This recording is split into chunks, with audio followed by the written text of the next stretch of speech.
Welcome back. It is Janelle from Infinite Potential Healing, and today we are going to talk about the processing process. What the fuck am I talking about? What do I mean?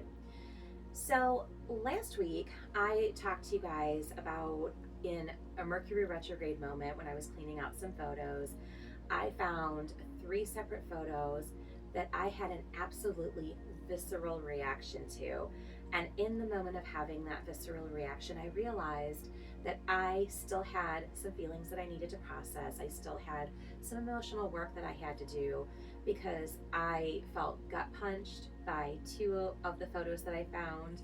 And I just felt flooded with love and appreciation by the 3rd photo that I found. And so I was kind of thinking about this and thinking about what it means to process your emotions, because it's kind of become this buzz term, this word, right? And I'm a Gen X girly. So we didn't talk about our feelings growing up. I mean, it was very much children should be seen and not heard. And, the infamous, I'll give you something to cry about should you show any potential emotional weakness. And a lot of my Gen X clients, a lot of my boomer clients, they just don't know, literally do not know how to process emotions. So I was kind of thinking that maybe that this was some needed content. And then as luck, fate, serendipity would have it, this past week I had not one, but 2 clients in the same day sit down and literally ask me, but what does it mean to process your emotions? So I want to put the caveat out there. I'm not a therapist. I am not a trained mental health professional. I'm not a psychiatrist or a psychologist, but obviously I hold space for people every single day that I'm working. So I see a lot of emotions. I see a lot of emotional reaction. I see some emotional processing and a whole hell of a lot of emotional stuffing, shelving, or compartmentalization. So I think it's important for us to talk about it. I think it's important to have a dialogue about what does it mean? What does it look like to actually process the emotions? The reason that we end up with so many unprocessed emotions is because when we are going through particularly challenging, hard times, difficulties, traumas, we don't necessarily have the physical, emotional, mental, or even spiritual space to sit with our emotions and to process them. We're in survival mode, we're on autopilot. And so when we are in those modes, it's a very natural reaction to just shove your emotions down or to put them on a shelf or to compartmentalize so that you can keep functioning the way that society expects you to. So don't be hard on yourself. Don't judge yourself if you find that you have emotions that you didn't get a chance to process in real time or close to the moment, because most people do. I don't like to use words like everyone or all of the time, but I'm going to go out on a limb here and say everyone I've come in contact with has unprocessed emotions. So if you are someone who does not have unprocessed emotions, drop me a comment. I'd love to talk to you to find out how you do it and get your perspective, because the more dialogue we have around this subject, the more emotionally healthy and functional we can all be. So in order to process your emotions, you first have to be aware that they fucking exist, right? So that means you've got to connect with it. So sometimes that does mean kind of revisiting, right? Reviewing, looking back at a time, an event, a person, something that happened in your history where in those moments where that thing happened or you experienced something from a particular person at a particular time, you couldn't feel whatever it was you felt safely in that moment for whatever reason. So when you look at it, you kind of take it off the shelf or you bring it up from your core, and now you can say, okay, this happened and I felt sad, or I felt angry, or I had grief about that, I felt loss, I felt fear. Whatever it is, just be willing to give it a name. It doesn't have to have that name forever. We don't have to commit to it. You can call it Sam or Bob for all I care, but give it a name, right? And then now comes the tricky part. You have to have the time and the space to actually sit with it until the emotion is processed. I can't tell you specifically how long that's going to take because it's going to be a very individualistic process. The length of time that it takes to process any given thing is going to depend on where you were at when the event occurred and the feeling got shelved or stopped to begin with. It's going to depend on the severity of the situation. It's going to depend on what's happened since. It's going to depend on how you're feeling today. So just clear some time, clear the space. Make sure that you're in an environment where you feel safe and supported. And if you're processing some really heavy, really deep emotions, make sure that you have some sort of lifeline, a literal phone a friend, if you need one, because you don't want to end up getting stuck in what you're processing either. So a lot of times I make the recommendation, or I should say Spirit makes the recommendation for my clients, that they allow themselves to start processing their emotions in a sea salt bath. The reason for that is because sea salt helps us to balance our energy fields, mentally, emotionally, and spiritually, and it really helps us purge, and it's a very supportive energy. Sea salt, we know from being in, the oceans or doing the floats, it makes us more buoyant, and that's why it's a good medium in which to process. So if you choose to do that, you can do a cup of sea salt into a bath and set a timer for like 20 minutes. Bring to mind in as much technicolor detail as you possibly can what it is you are trying to process, what it is you're trying to purge, what it is you're trying to integrate, and just sit with it. Allow whatever thoughts you have to come up. Allow any additional emotions to come up, and don't judge it. This is a judgment-free zone. This is a judgment-free time. It is not ever going to behoove you to judge your own emotional experience, your own emotional processing. And judgment is a lot of times part of the reason why we end up having to process our emotions after the fact to begin with.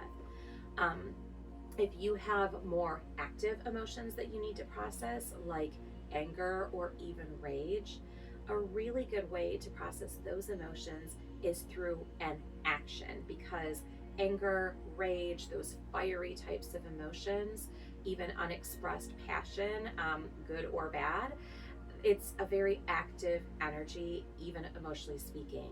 So connect to that and connect to it with the intention of utilizing an action to process through, integrate, and purge those emotions. So sometimes that can look like, screaming. Obviously, you have to be mindful of your environment when you do that.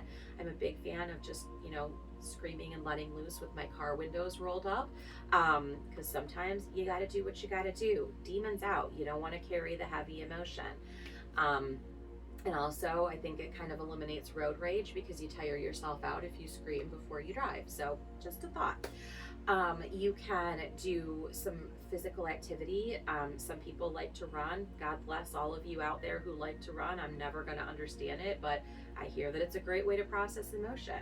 If you're not a runner, you can power walk, you can lift, you can do any kind of workout that is going to help you really feel that expression, the expression of really the aggression that goes with that anger or some of those more passionate, fiery types of emotions. You can demonstratively rip up old paperwork or old clothing or old bed sheets that are worn out.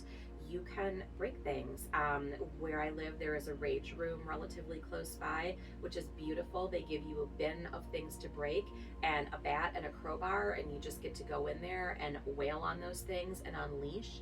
And it really is, even though you're only in there for like 20 minutes or a half an hour, it is absolutely exhausting, and you can process through and purge a hell of a lot of emotions in that time. So the biggest thing I want you to take away from this is that in order to process the emotions, in order to really make progress with that, you have to be intentional about it. You have to connect to them. You have to revisit them. You have to name them. And then you've got to do something about it. That do something about it is either that kind of, release of the, the anger or the rage or the passion, or the release of, the tears, or all of the times you couldn't use your voice by screaming, or releasing the heartache and the sorrow and the heaviness that you have been carrying with yourself. There really isn't a right way or a wrong way to process the emotions. For myself, with the two emotional things that I needed to process that were a little bit heavier and a little bit more negative, there was a certain song that really helped me to connect with my own emotions about both of those situations. So I made some space, I cleared my calendar, my son was out of the house, I had the house to myself, my room to myself, and I just sat. I brought up the mental image, I revisited the feelings, I revisited the whole scenario that had happened. I played the song several times, and I allowed myself to just feel it and to just cry and to just have the release of the tears. And I would do that for a couple of minutes, and then I would feel like, okay, that was enough. I would move on to doing something else, and then I would come back and revisit it. And I spent a good couple of days just revisiting it in these little incremental moments, but always being very present moment focused, even while I was reviewing, purging, releasing, processing those past emotions. And then the counterbalance to that I was very fortunate to have was the other situation that had been brought back to my awareness, the one that I felt so much, love and so much joy to remember and revisit. I could lean into that to kind of pull myself out of those darker emotions that I was processing with the other two situations. Life is ultimately all about balance. And even if you don't have the universe magically hand you three perfect emotions or three perfect situations, when you go and clean out your Google photos, there's always a counterbalance. There's always something that you can find and something that you can do that brings you joy. And a lot of times it's easier for us to connect with joy or the lighthearted or quote unquote good or easy emotions in the moment. So make sure that you're returning yourself back there. And remember, the more time you take to be present moment focused on a regular basis right now, the less things you're going to end up having to process later. So it definitely behooves you to stay present moment focused as much as you can, and be patient with yourself. This is a process. For a lot of us Gen Xers and a lot of the boomers, even some of the early millennials who maybe, didn't have the helicopter parents and get to talk about their feelings all of the time, this is something that we're relearning or learning for the first time, how to process our emotions. So it's going to be a little bit different for everybody because of bio-individuality and because of situational differences. So give yourself grace, give yourself space, give yourself lots of love, lots of patience, and be patient with the process. Whatever you're feeling, good or bad, this too shall pass. Whatever you're feeling, good or bad, you will not be feeling it forever. And even if you take it off the shelf and you unpack it with the intention to process it, you're not gonna get stuck there because you have other things going on in your life now that'll help move you through it and past it. But it is definitely important to revisit that stuff so that it's not all shoved down inside of yourself or sitting on a shelf or compartmentalized, because eventually you run out of space and eventually you can't shove anything else down, you can't put anything else on the shelf, you can't compartmentalize any further. So at some point you got to unpack it, at some point you got to look at it, and there's no time like the present to do exactly that.